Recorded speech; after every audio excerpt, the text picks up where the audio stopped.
The United States, long the dominant superpower, faces a rising challenger China. This rivalry, encompassing economic, technological, and military dimensions, has profound implications for the future. Is this the defining geopolitical struggle of our time? Some argue that a new Cold War is upon us. Others see a more nuanced competition, with elements of cooperation alongside conflict. The economic rivalry between China and the United States has been called many things: a tug of war, a chess match, and my personal favorite, a billionaire's arm wrestling match. But today, it's more than just competition. It's shaping up to be a full-blown economic Cold War. Let's dive into what's fueling this clash of titans, and why it feels like every trade policy, every tech innovation, and even every TikTok video is somehow tied to this battle. First, let's set the stage. China, with its massive manufacturing base, has been climbing the global economic ladder faster than your favorite stock during a bull run.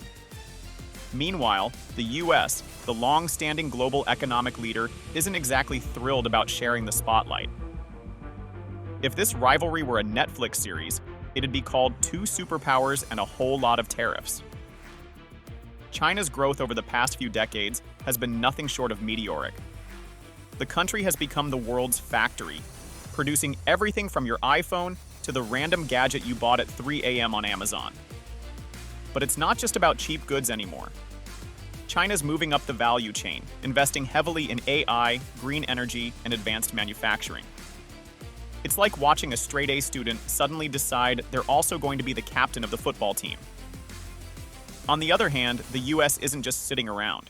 With a tech industry that's more innovative than a Silicon Valley brainstorming session, America still leads in areas like software, semiconductors, and let's not forget, blockbuster movies.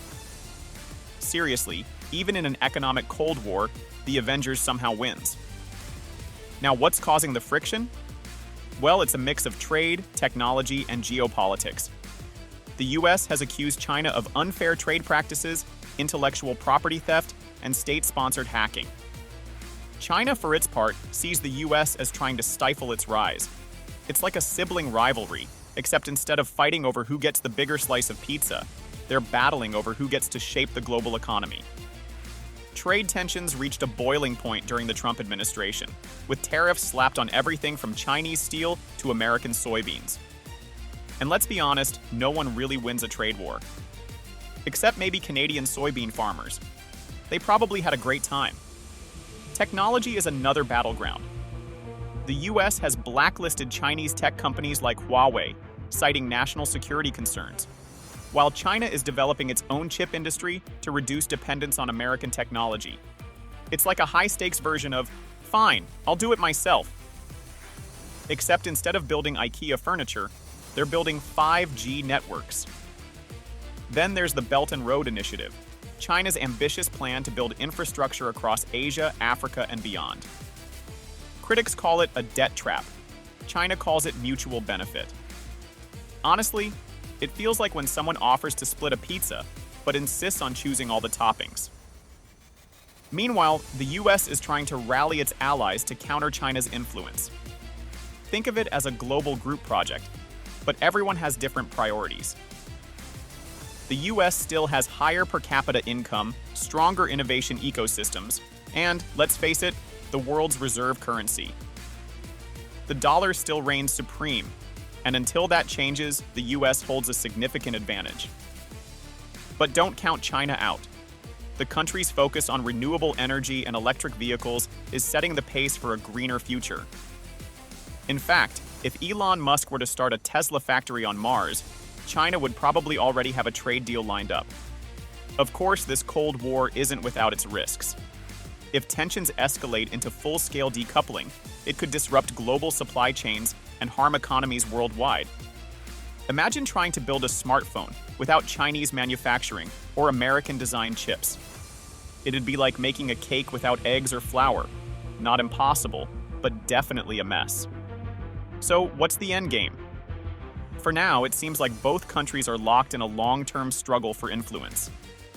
It's not just about who has the bigger economy, it's about who gets to write the rules for the 21st century.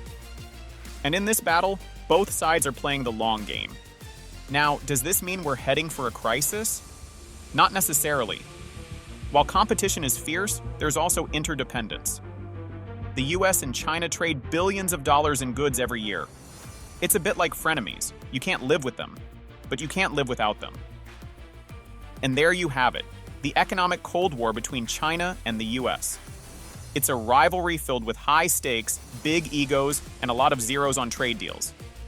But let's not forget, competition can drive innovation and progress if managed wisely. The question is, can these two superpowers find a way to coexist? Or are we in for decades of tension? What do you think? Is this rivalry a necessary part of global evolution? Or are we teetering on the edge of disaster? Drop your thoughts in the comments below. Don't forget to like, share, and subscribe for more deep dives into global economics. Until next time, remember, in the game of global power, there are no timeouts, just long, awkward staring contests across the Pacific.